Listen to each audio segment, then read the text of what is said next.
especially in rural Oklahoma, you're going to see a lot of these things rolling into the emergency room. Some of them appear rather innocuous, but can be quite dangerous. So you want to make sure that you handle these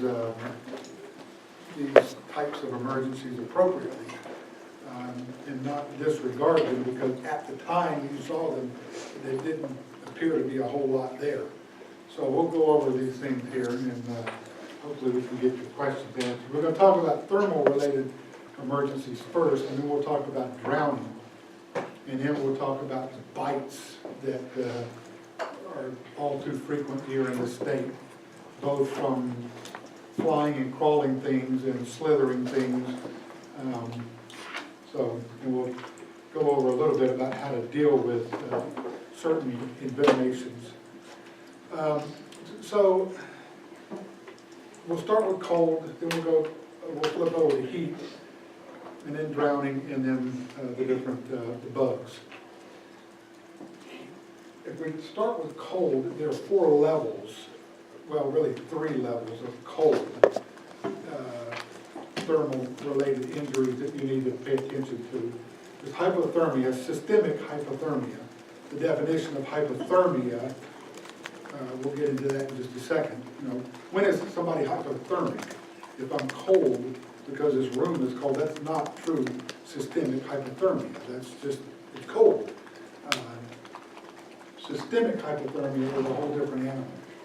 More severe form, although not that severe, is chilblains, and then the tissue-destroying form would be frostbite. Trench foot and jungle rot we'll talk about separately. They're not necessarily cold-related, but they are tissue-destroying conditions that I'll mention. So, systemic hypothermia. By the way, when we talk about cold or heat, ethanol, alcohol is probably one of the primary factors for people getting into trouble on those 2 extremes. It usually plays a role in it, either alcohol or drugs, but there you go. Accidental exposure, particularly among the elderly people, silver alerts, especially in the winter time. That's one of the important issues with silver alerts. Other things like altered mentation, schizophrenia, and autism, especially in the young population.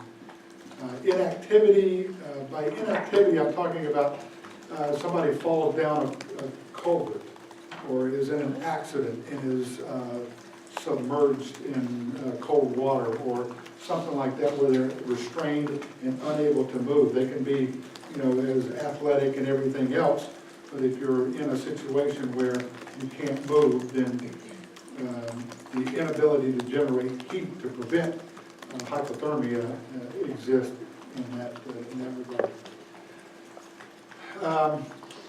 The deal with hypothermia is you always need to assess the core temperature.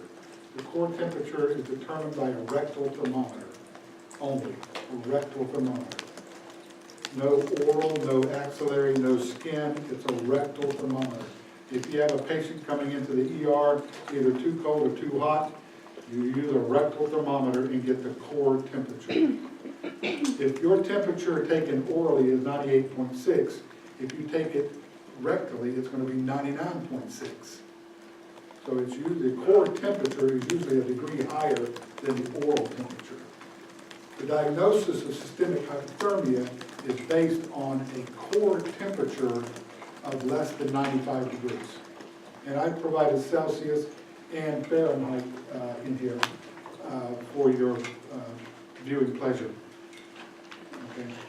The core temperature has to be 95 degrees. That means that your oral temperature would be 94 degrees. Okay. As you lower the core temperature down into the lower 30s or mid 30s,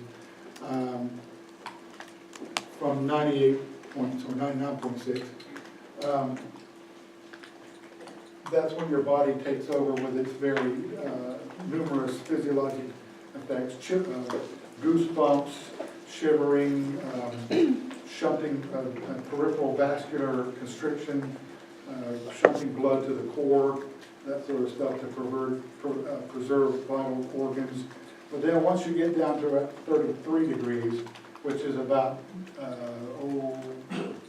33 degrees is about 91 degrees Celsius, Fahrenheit.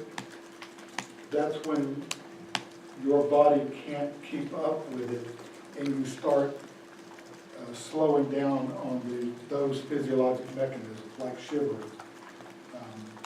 32 degrees is where you start getting mental or mentation issues, as it says here. You also start getting cardiac effects, where before the heart was tachycardic and you were tachypnic, now it's gone the other way to where it's starting to slow down. And it's slowing down not because of exhaustion, like we were talking about yesterday, in respiratory distress, but as a result of physiologic. It's more of a, think of it as a mammalian diving reflex. Your body is shutting down to try to preserve, to reduce the metabolic rate to preserve tissue. And then once you get down, unfortunately, to below 32, that's when you start developing particularly arrhythmias that can lead to death. Now, I should tell you that in cardiac arrest, one of the treatments for cardiac arrest is therapeutic hypothermia. If you are unresponsive, then they'll put ice packs on your head or in your armpits and on your axilla. They'll put a cooling blanket on you. They'll paralyze you. They'll sedate you, and they will decrease your body core temperature over 24 hours down to 32 degrees Celsius. 32 degrees Celsius. So you're talking about 89 degrees, your core temperature. They'll keep you at that temperature for 24 hours, and then they'll take another 24 hours to rewarm you. And the purpose here is to preserve critical tissue, the heart tissue, the CNS, the kidneys, by the reduction of the metabolic rate. Okay? So there is a therapeutic reason for hypothermia, but it's certainly in a controlled setting. Diagnosis of hypothermia, in looking at the labs, one of the things about hypothermia is that you get huge shifts in electrolytes, particularly magnesium and phosphate. And it has to do with two things. One is when you are hypothermic, you start peeing a lot, and you pee out a lot of phosphate. The other thing is there's a shift from the vascular space to the intracellular space of these two electrolytes, and so you wind up with profound hypophosphatemia or hypomagnesemia. The problem with that is that they, especially the magnesium, makes you much more susceptible to arrhythmia. So that's why you have to pay particular attention to those two electrolytes. Not so much sodium and potassium, unless you wind up with tissue destruction, where the high intracellular potassium gets dumped into the circulation. But that's not very, you usually don't wind up with tissue destruction that much, that fast. One of the things you have to keep in mind concerns blood gas. Now, in one of the sequelae of hypothermia is actually metabolic acidosis that we can get into later. But initially, what you have to be concerned with in terms of acid-base balance is that if you recall, you know, the hemoglobin dissociation curve, there are certain things that can shift it to the left and to the right. One of them is pH, the other is temperature.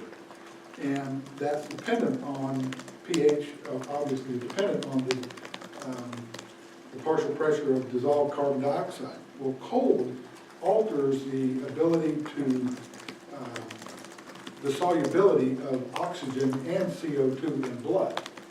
So in somebody with a decreased core body temperature, if you're doing an ABG on an unconscious person and you get a value back, one thing you need to keep in mind is when you do an ABG, the machine warms the blood up to 37 degrees. So that that's the constant in the gas analysis, is 37 degrees. So if you are sitting over here with a core body temperature of 31 degrees Celsius, yet the machine is reporting the blood gases at 37 degrees, there's a difference there. So you have to correct for that difference, and the way to do it is by that formula where you take 0.015 for every degree Celsius below the 37 degree standard. Okay? All right. So what you wind up with in a person with a lower temperature, hypothermic, is actually an alkalotic condition. Okay? Now, one other diagnostic feature of hypothermia is the presence of a J-wave. A J-wave is sort of the opposite of a delta wave. The delta wave is, you see a delta wave that's talking to white, it's on the left side of the QRS. The J-wave is on the right side. And it primarily occurs in the inferior leads and in the lateral precordial leads. What are the inferior leads? 2, 3, ABF. The lateral precordials are B4, 5, and 6. Right? So if you see a J wave or an Osborne wave, and it's that little blip right there, I added this morning, you'll see it's not, you'll see especially, I think in B4 there, the R prime, like you see in the previous slide. These over here, there's an R prime. This one right here is more of a hump. This is also called a camel's hump. This is like a delta wave. It's a sloping of the QRS. So remember, the delta wave on the left side is, that's the delta wave. So this is just on the other side. And if you look at 2 and 3 here, you can see, I think 2 and 3, well, you can see it in 2, you can see it a little bit in 3, and you really can't tell about ABF. And it's almost back to the isoelectric line. But that's the Osborne wave. Up here, this came from a study that within a few hours after rewarming, this old guy with a temp, core temperature down to 85 degrees. His EKG turned back to normal once they got him warmed up. Complications of hypothermia. So, metabolic acidosis, okay, so that goes with the territory. But things like pneumonia, pancreatitis, and renal failure, those have to do more with visceral involvement from poor blood flow. Sepsis is more of a reason you got into hypothermia in the first place, and of course death due to arrhythmia. So, to treat systemic hypothermia, there are different mechanisms you can use. One of them is, it says heated, humidified air. That's one of the best ways to do it. Start having them breathe in warm air, because that's going to hit the bloodstream circulation first. Peritoneal dialysis, if you have to. Warm IV fluids is a quick way to do it. So between warm air and warm fluids, you take an IV bag and stick it in the microwave for 15 seconds. Don't get it boiling, but just get it warm to touch. It needs to be, around 98 degrees. You want it obviously much warmer than room temperature. You can also rewarm through nasogastric tube. Dump warm fluids down into the stomach and then withdraw. Push them back in, pull them back out. putting that warm fluid in there. If you have a critical situation and you're in an ICU or the OR, things like thoracic cavity lavage, I've never done that. Or hooking somebody up to an extracorporeal machine, like a perfusion machine to warm the blood is a way to do it.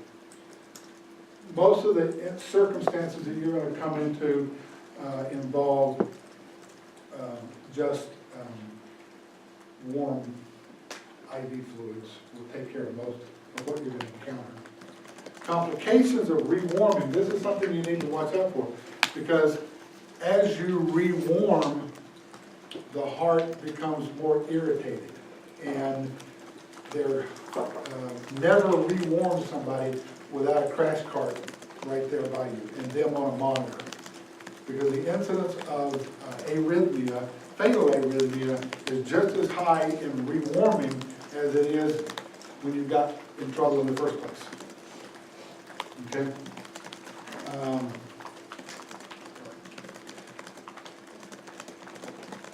Treatment of hypothermia, don't forget to treat the underlying condition. You get some elderly person who was found out in the ditch, you need to treat that as a trauma. You need to address the hypothermia acutely, but you need to be x-raying, you need to be doing a trauma survey on this patient to make sure you don't miss hip fractures or some other reason that they wound up in that situation in the first place. Always with unresponsive people, the thiamine, D50, and Narcan, you always give to an unconscious person at the same time you're getting a finger stick blood sugar. Just keep that in mind. Always D50, thiamine, and Narcan. What's the thiamine for? Alcohol. Alcoholism. What are you trying to prevent?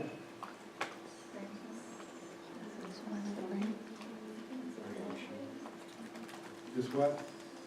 What's the name of the condition where the Wernicke's-Korsakoff syndrome? Okay, that's probably a board type question. You probably ought to know. Don't forget about things like pneumonia.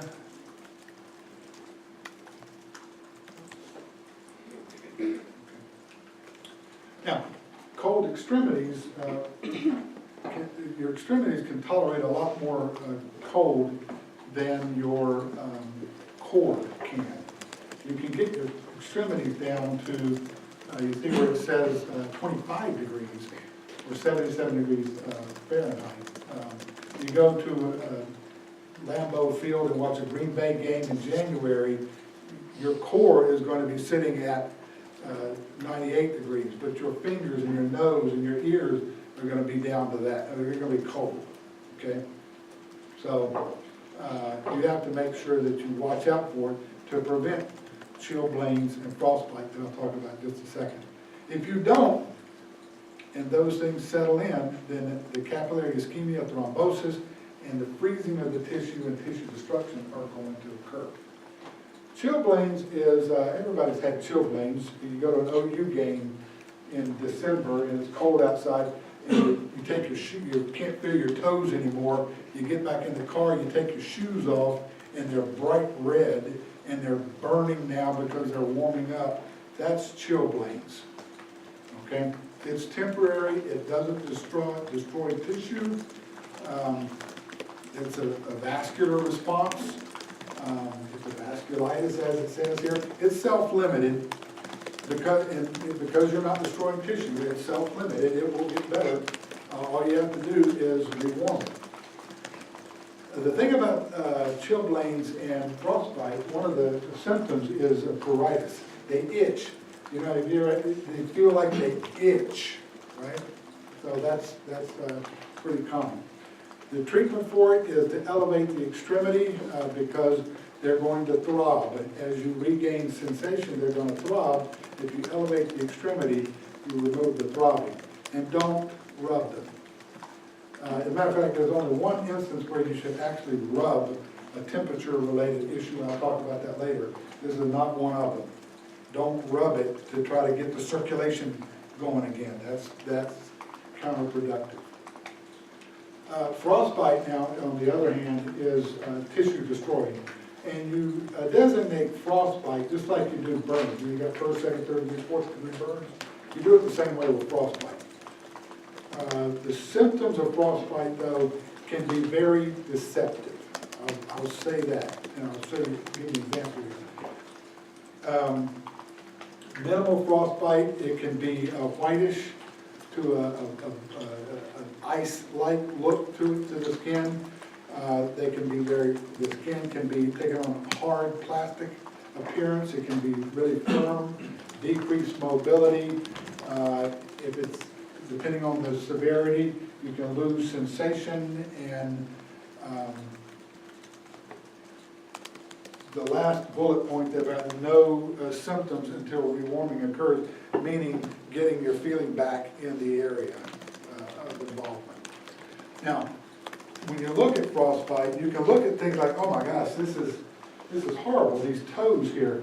You're going to lose these toes because of the gangrene that's set in.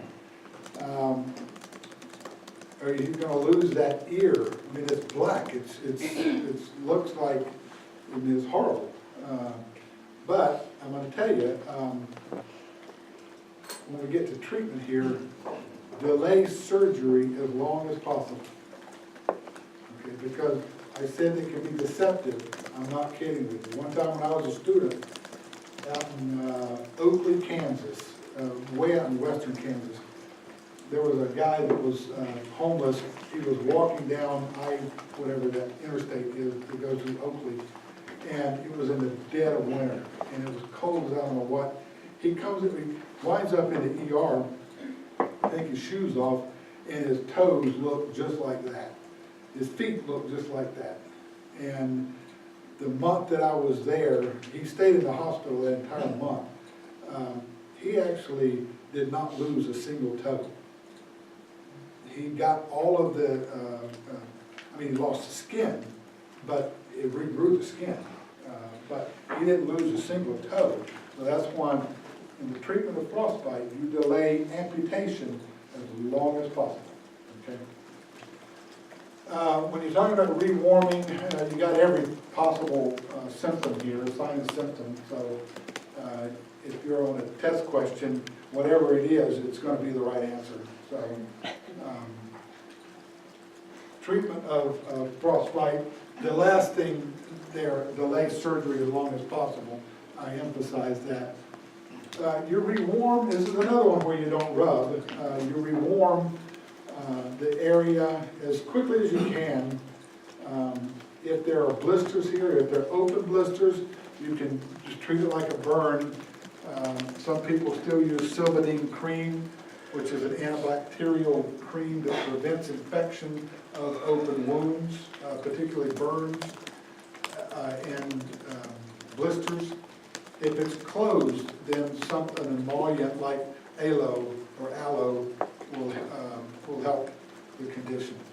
You'll probably have to use pain medications liberally, and make sure, like with all skin issues, that they're up to date on their details. Okay? Now, this is not necessarily related to cold, but if your feet are constantly in water, or if they just never get dry, if you're hiking, if you're in the military and constantly going through water, then there are two conditions here. One of them is called trench foot. Trench foot goes back to World War I with the trenches in Europe, with the water, and they always had their feet were wet, and it's actually maceration of the skin. It's breakdown of the skin due to maceration. Doesn't always have to be related to cold, but of course it can be, as it was back in World War I. On the bottom bullet point there is open lesions infected with fungi. They call it jungle rot. Jungle rot was what was experienced in Korea and Vietnam when the high temperatures the wet feet constantly walking through marshes and paddies and things like that, and the growth of fungus in these open wounds. Now, what they look like, what these things look like, are all in the middle. You may see this. You may see this not as a full-blown trench foot or jungle rot, but in people who are hiking a lot in the Rocky Mountains and things like that, this is not uncommon. Jungle rot is actually a band. I found it this morning. I thought that I would put that up there. That's not specifically what I'm talking about. But you know, you see the trenches down here, World War I, and the device in trying to prevent, you know, keep your feet dry. Keep your feet dry. I've never heard, I don't have jungle rot on my playlist. Anybody have jungle rot on your playlist? Anybody would admit to having jungle rot on your playlist? Samantha? Everybody keeps looking at you, I don't know why. Well, I saw that you were going to say they're a punk band, they're a death metal band, which is not. Yeah, did I say punk band? You wanted to say it. I was going to say it, but then I got backed up, because if you do Google images for jungle rot, you can't find a picture of a Vietnam veteran having jungle rot. So all you do is like 50 billion pictures of Easter egg white. So, okay. Prevention obviously is the key to both of these conditions. There you go. Again, don't rub it, and don't put it in water, because that's the basis for the problem to start with. Okay. Now let's switch gears. Any questions on a cold? Any questions on cold? You're going to run into people out in rural Oklahoma that are suffering from frostbite, particularly. Already. This may be a dumb question, but I guess why do you not rub when it's like cold? And I know like when I come in my fingers, because I have a little bit of Raynaud's, and so I like rub my hands and try to warm them up. So why not? I think it probably has to do more with irritation of the vasculature. Okay. Yeah. Is there a time frame to warm them up? Like, should you not do it? As quickly as possible. That's the time frame. As quickly as possible. Without inducing tissue damage. Yeah. If they're unconscious, stop what you're doing and work on rewarming them. In the emergency room, you have two types of blankets. One of them is a cooling blanket, one is a warming blanket. So you can get those. If you have a heat or cold, you can take sandbags or IV bags, put them in the freezer or put them in the microwave and put them under the axilla and the groin, around the head. You can really warm up or cool down somebody by doing that. Okay? But keep in mind, when you start correcting this temperature, you better have your CMP working, and you better have them on a monitor and be ready to deal with arrhythmias or dysrhythmias as a result of your progress. So heat, there are different levels of heat prostration. The most simple one is edema. If you look at what predisposes you to heat injury, again, alcohol is in there, and then obviously some other obvious things that don't need explanation. Heat edema, I don't know if you experienced this, you may not, the older you are, you will experience. You get out and mow the grass in August, and it's not that you're suffering any type of mental effect or physiologic effect. It's just that you have changes in, well, almost third spacing of fluids. So your ring doesn't fit anymore. or you notice that your ankles are a little bit swollen. I'm sure you've run into people at Good Shepherd who have transient fluid shifts like that, and it's quite common. So the older you are, the more frequent it happens, and the more likely it will happen. There's no congestive failure related to it. There's no dyspnea. There's no alteration in pulses. It's not lymphedema. It's just extracellular fluid. And if you elevate the limb, if you rest it, if you cool them down, then it returns to the vascular space or the intracellular space, and you're done with it.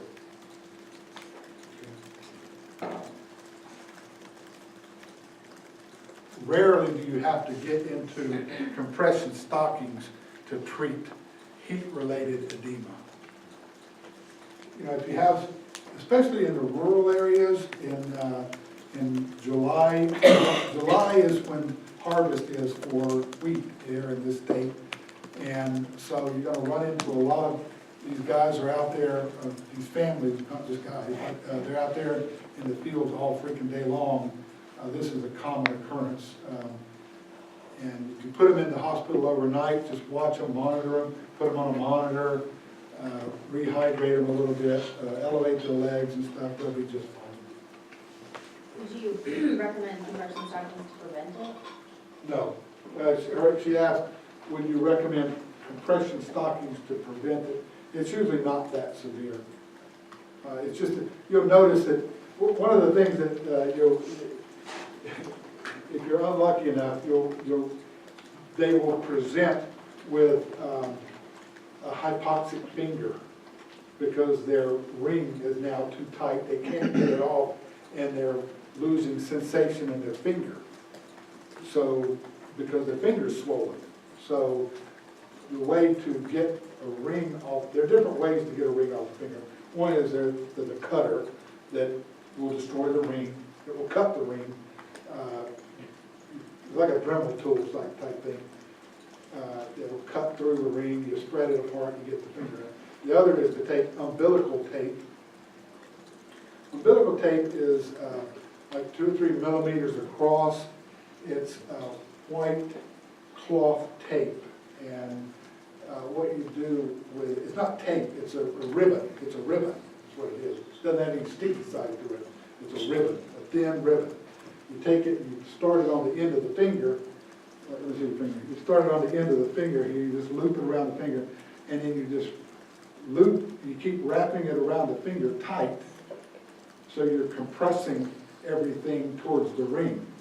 Then when you get down to the ring, and you compress the finger all the way down, you take the free end of the umbilical tape, you pass it underneath, you know, with a hemostat or something, pass it underneath the ring, so now that the free end's on the other side, and then you pull it. And as it unwraps, it pulls the ring down. So that's one way to get a ring off without destroying the ring. Can't use sewing thread. It's not, you need the wider umbilical tape. Any other questions related to this?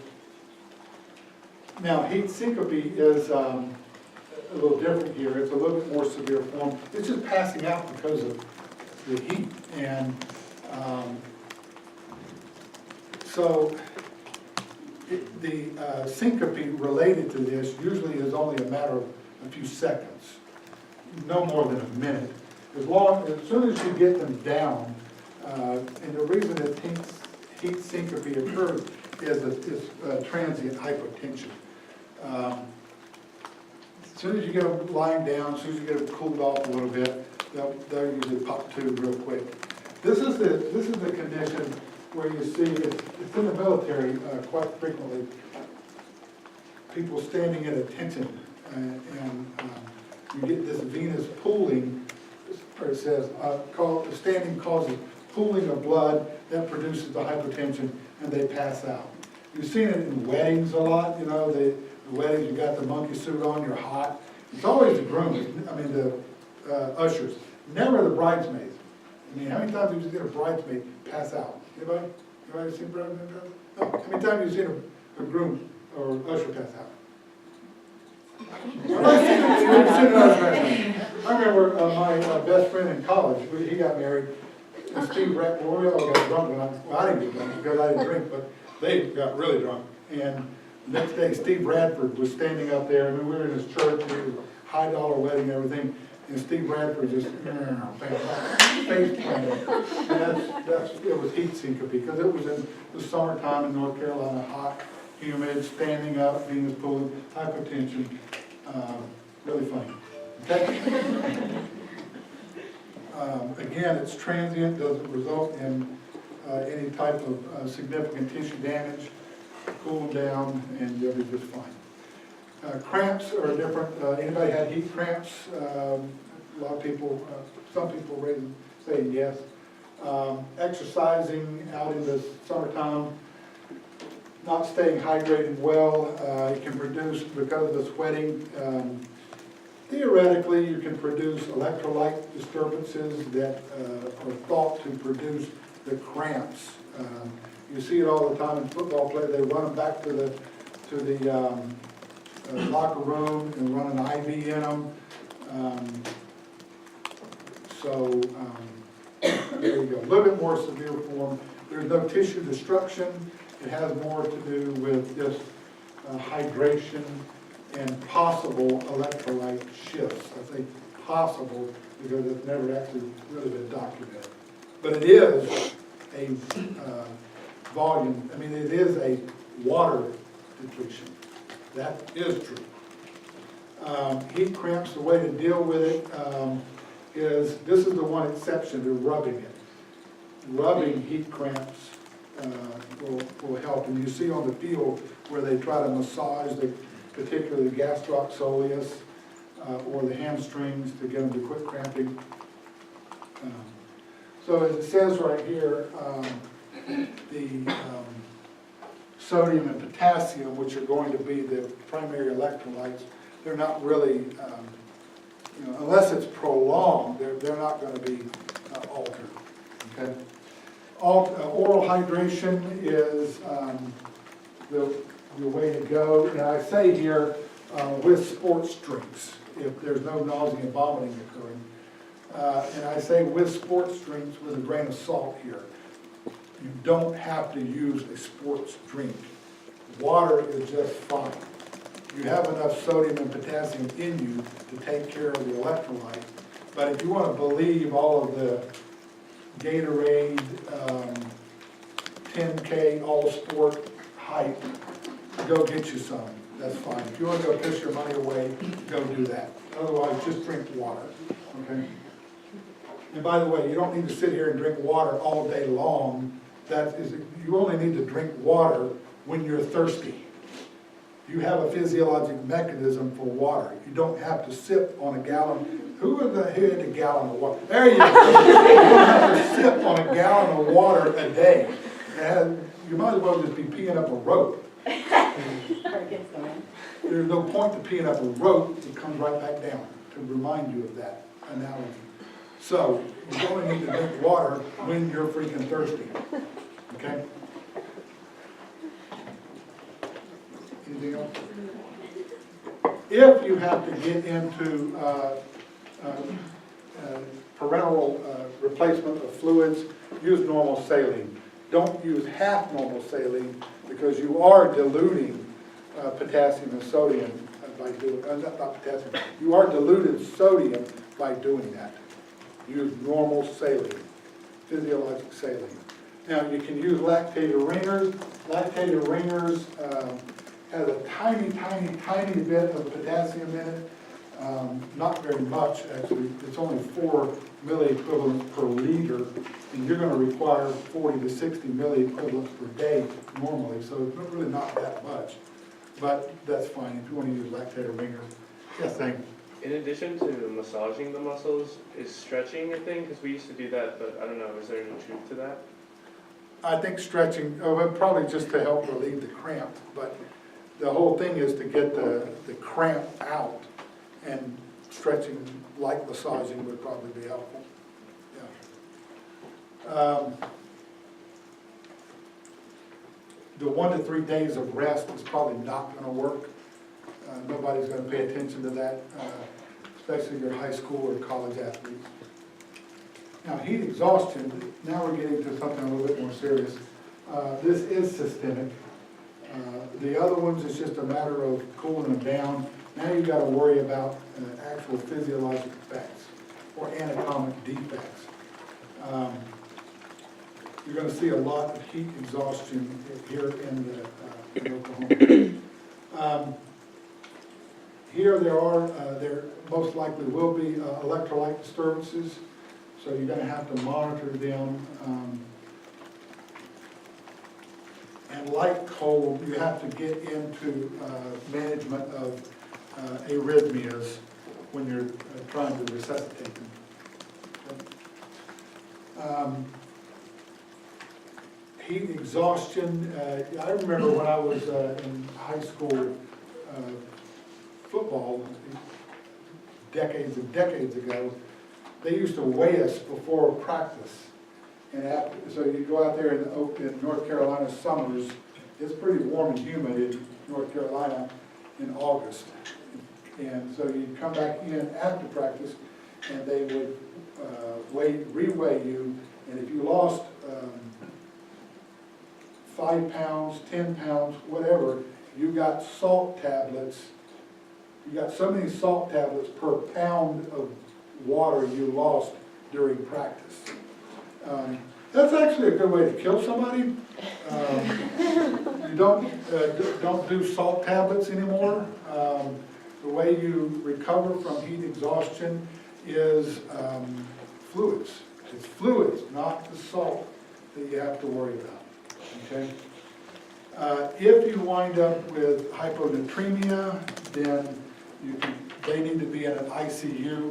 If you ever give hypertonic saline IV to anybody, that needs to be done by a hospitalist in an ICU. Okay? Hypertonic saline is 3% saline, which is the same as seawater. So you can see that that's probably not a good thing to be running into your veins. Heat stroke is the most severe form. Anybody with a temperature of 105, core temperature of 105.8, they need to be in the ICU. They need to be admitted to Blackwell and airlifted to Oklahoma City or Wichita. They don't need to be taken care of in a small community. Rhabdomyolysis is common in heat stroke. Rhabdomyolysis is breakdown of muscle. Unfortunately, the breakdown of muscle releases myoglobin. Myoglobin has a tendency to clog up the glomeruli and lead to renal failure. So in the treatment of heat stroke, myoglobin is something you need to keep in mind. Who is predisposed? For those of you that take ecstasy, you might want to keep that in mind. Make sure that you go home, stay cool. You know, if you're gonna be at the rave all night long, shut her down about 5 o'clock and you go home, cool down. What's the side effect of ecstasy? What? Other than temperature regulation. What? Tachycardia? Not that. Tachycardia, yeah, I mean tachycardia. What's the unique feature of this club drug? Pupil dilation. You got the word. Yeah, exactly. Nobody in here is experienced. No, not hypersexuality. Although that is one of the side effects.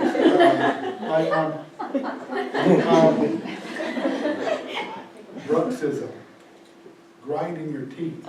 That's why they have pacifiers and suppers for people who use ecstasy in clubs. You know that, Shelby. Don't act like you're, okay. Any questions about that? That might be a board question.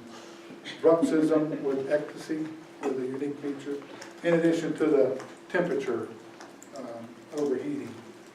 A lot of kids have died because of the temperature issue on Exley. Signs and symptoms, they're not good, obviously. They're going to be more severe than what we've seen before, but here they are. The skin in somebody with heat stroke, it can be very dry. You would think, okay, heat stroke, you're sweating.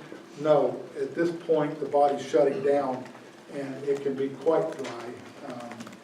The coagulopathy that you see there, by the way, the tachycardia and the hyperventilation, you see that with cold and heat. And then as you progress to near death, it goes in the other direction. And that's the same thing that happens here. The coagulopathy, you see where it says bruising, petechiae, oozing at sites? If you have those types of words in front of you, the thing you need to keep in mind is DIC, disseminated intravascular coagulation, which is at the first bullet point of this slide. DIC, there are different causes of DIC. Give me some causes of DIC. Eclampsia, sepsis, and here we have hypothermia. Okay? The treatment for DIC, believe it or not, is to give clotting factors, give whole blood. That's why you need to get, when you're dealing with heat stroke, you need to get blood typed and crossed and be ready to go with blood if you need it. So in terms of DIC, that'll give you the first 2 bullet points there, the decreased PT and fibrinogen and thrombocytopenia. Machine oil urine is a term I've never used related to heat stroke, but they describe it as teat colored. It's not related to hyperbilinuria, elevated bilirubin in the urine. I think I just made up a word. It's related to the presence of myoglobin. And that's what you want to avoid as much as possible. The treatment of heat stroke, get the temperature under control. It says right here, no alcohol baths.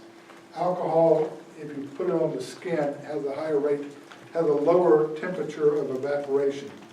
And because of that, it produces a cool sensation on the skin. And it gives you it does cool the skin more rapidly than does water alone. However, it's also absorbed through the skin. So that's why you never give anybody an alcohol bath to cool them down. This is especially, you're going to encounter this especially with mothers at 2 o'clock in the morning with infants with a temperature of 102. I've been giving you an alcohol sponge bath to cool them down. Well, tell her to stop. If you want to cool them down, use water and put a fan on them. But don't do alcohol baths. Also, you don't give aspirin to these kids who are calling at 2 o'clock in the morning either, because of the prevalence of rise syndrome. Right? It's off the discussion, but that's why I put that on here. No alcohol baths, no aspirin. Give Tylenol if you need to cool a kid down in the middle of the night, or ibuprofen. Cooling blankets and ice packs have already been opened. Here we go with, okay, now what are you going to do to really get this under control? For the shivering related to cooling them down, Thorazine works great. Thorazine will calm down even the most wildest of persons. A little touch of Thorazine, IV push will do that. Get a Foley in them and alkalinize the urine. You want the urine at least a pH of 6.5. That keeps the myoglobin from breaking down into the toxic metabolic products that will destroy the kidney. Keep the urine, not the blood, keep the urine above 6.5. The blood will be above 6.5. Keep the urine above 6.5, okay?